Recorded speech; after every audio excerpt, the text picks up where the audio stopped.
Welcome to the special edition podcast where we'll be diving into the ins and outs of extended enterprise learning.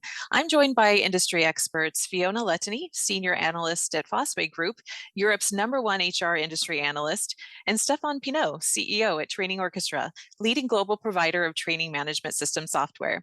So in this episode, we're going to explore the rapidly accelerating landscape of extended enterprise training, industry trends, including when it comes to instructor-led and virtual instructor-led training, and the technology behind it all, and future considerations that are reshaping the discipline. So let's dive in.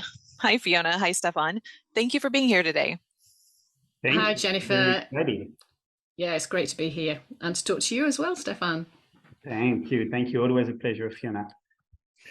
All right, great. So let's go and get started. So Fiona, we're seeing that the situation today with extended enterprise learning, it's really accelerating. So to start us off today, what is extended enterprise learning and why has it gained such significant traction with organizations around the world? Yeah, a great question. And the thing is, extended enterprise as a term is used by us as analysts and also the vendors. Because it covers a lot. And so if we were explaining every time what we were talking about, then it would take too long. So we just call it extended enterprise. But what we mean by that is anything that is outside the company's payroll. So the stakeholders, the people outside the company payroll, but are significant to that company. So it obviously is the customer. And it could be the partners that are selling to those customers, but it could be a franchise setup, or it could be training organizations, and even contractors who maybe become part of the payroll, but sometimes those are kind of, are they internal, are they external, and so those can be considered as well. So yeah, that's what we're talking about in extended enterprise. And yes, you're right, it's absolutely accelerating, and we've been seeing this for quite a number of years, but it really took off more because of COVID. And the reason for that is, well, obviously training your customers has had to happen forever. I mean, it's important, but it has had to go online because of COVID. So we were starting to see in the learning technology industry that more companies were either expanding their products, the use of those products, or buying them new. So that's why we've seen an acceleration in this area. Absolutely. Yeah, so it sounds like some pretty big growth then. That's yeah, and so and because of that, then how is extended enterprise learning contributing to the growth and the success of organizations, and really why does it matter to businesses today?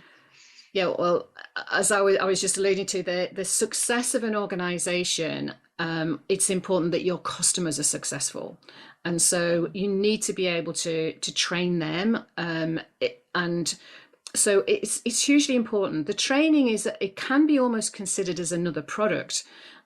Sometimes it's there as a benefit, but sometimes you're also selling that as well.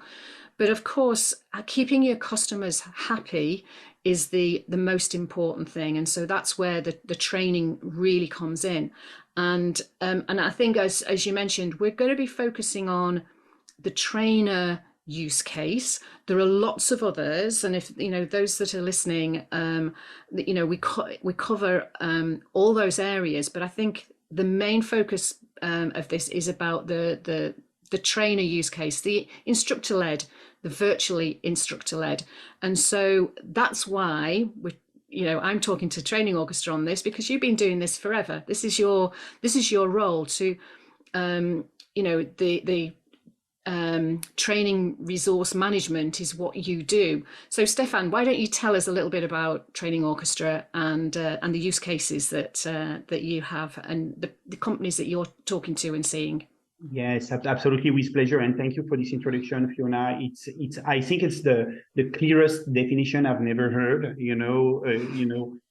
All the learners that are outside of payroll. That's so simple, that it's so clear, that it's now evident. That thank you so much for this definition. And as you said, Training Orchestra is a training management system. And so we complement usually the other learning management system, the other learning system. So most of our clients, they will have one of the best LMS, but still they manage instructor-led training and veteran instructor-led training with Excel spreadsheet and Outlook. So we complement and do not overlap with our friends, the learning management system.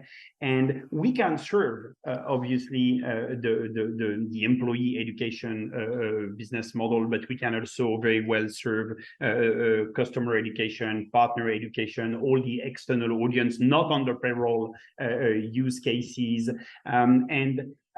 So it's all about, I think, scheduling the classes, managing the availability of the trainers, tracking the cost, and managing training as a business, because it could be a business, a not-for-profit or a for-profit business. We'll come back on that. And we're seeing globally the importance of the training of the entire ecosystem, not just one portion. The success of an organization today is not just because their employees are properly trained. That's great, but it's not enough. You need your distribution network, if you're a car manufacturer, to be properly trained, because you need them to sell car, and they are not owned by the car manufacturer. You need your product to be properly used, mostly in high consequence industry. When you think about medical scanner, or you think about the Boeing, the Airbus, if their product are not properly used, they will endanger all lives. Yeah. So that's critical, that's strategic. So obviously, client education, partner education is key for success. You were also mentioning the franchisee, or really simply the contractors. I think that for having a successful company, the skills must be high in the entire environment, not just the employees. A lot of focus has been, put on the employee training, but partner and client training is also at core. Absolutely, yeah.